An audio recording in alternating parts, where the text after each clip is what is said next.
The U.S. Postal Service is very important to most of the people in this room today. It is now trying to go into a program that would, it's an advertising program that would compete and be unfair to newspapers. In many cases, the newspaper is the largest customer for the post office in the community. And what I'd like to know is, what is your position on this issue and the other issues of closing rural post offices and eliminating Saturday delivery? What's your position on this? What would you do in the Senate to help rural newspapers and community newspapers that depend on the Postal Service? Like many of the things run by the government, the postal office is one of them that's very inefficient. I have a friend who works for the post office as a mail carrier.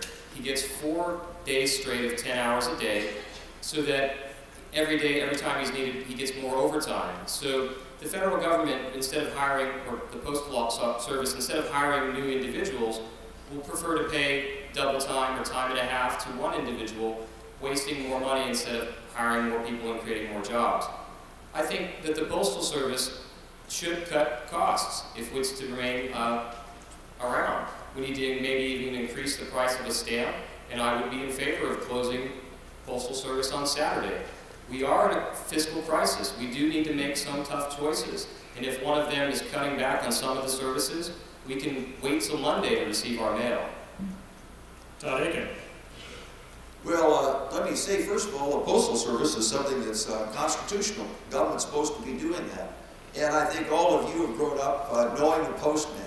You hope he's going to bring a letter from somebody special, or you're expecting a package that you ordered, and you're waiting and just hoping that the postman's going to bring it. And I think there's some of the, just sort of part of American tradition. But there is a principle involved here, and that is, I think that the best way when the government's doing something is to have each thing sit on its own base. That way we all know that we're not transferring money from one thing to another thing or covering up something. So I believe that the Postal Service needs to be following that kind of principle, and that is the amount of money that's being charged in stamps, and the service that they provide needs to match the cost of providing those services. And that's the best way to solve this and all kinds of other questions. That's one of the reasons why, for instance, we have a gasoline tax, because the gasoline tax pays for the roads. If you don't want to pay the gasoline tax, don't buy so much gasoline. And so things sit on their own base. And I believe that's probably the best principle overall to deal with the questions in the post office. Thank you. Claire Gaskell. I'm going to try to quote Todd Aiken exactly on this. I think he said, we can keep raising the prices, and if they get too high, the private sector can take over. I disagree.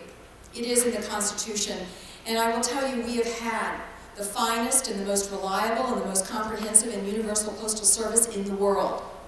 They have cut billions in expenses over the last several years. They have shrunk their workforce. They have become much more efficient. But what they've been required to do is pre-fund their pensions and health care for 75 years. No one in the private sector is required to pre-fund their pensions and health care for 75 years. No one in the governmental sector, except the post office, is required to do that. And it's got them into a cash flow problem.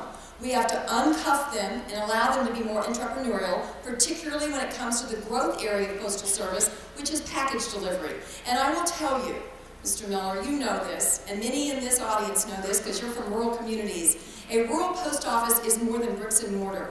I grew up, as a daughter of rural Missouri, I grew up in Houston and Lebanon, Missouri. I still remember where the post offices were in those communities because it's a place that the community came together and felt united. And 6-day delivery is important in rural Missouri for seniors that need their medicine, for businesses that must utilize the Postal Service in order to exist in rural Missouri. The bill is bipartisan, it saves money, it is in the Senate, and Congressman Aiken is part of the gridlock that won't pass it. I would ask you, Congressman Aiken, go back to Washington.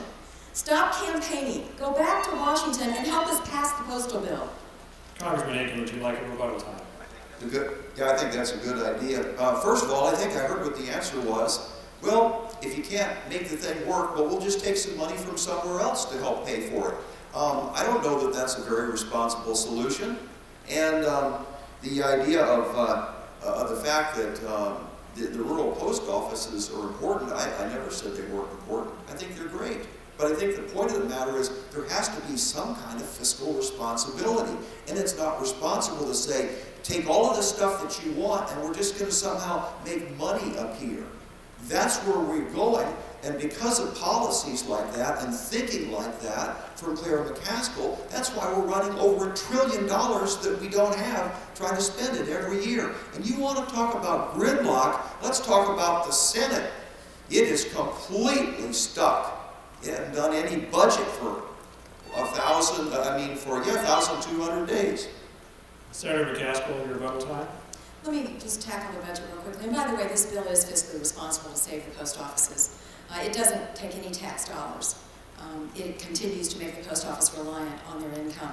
But on the budget, Congressman Aiken knows that last summer, instead of passing the resolution that the appropriators absolutely ignore every year, the only way you spend money in Washington is with an appropriations bill. It's not the budget resolution. All the budget resolution does is advisory, and appropriators usually ignore it, as Todd knows. We passed a law last year, signed into law, that limited the size of the budget for 2 years. And it actually says in the law, if you go to mccaskill.senate.gov, you can read it, that this will substitute for the budget resolutions for 2 years. We did that because we wanted to put a lid on the appropriators and keep that spending down as a matter of law for 2 years. This is a political talking point, and it's an unfair one.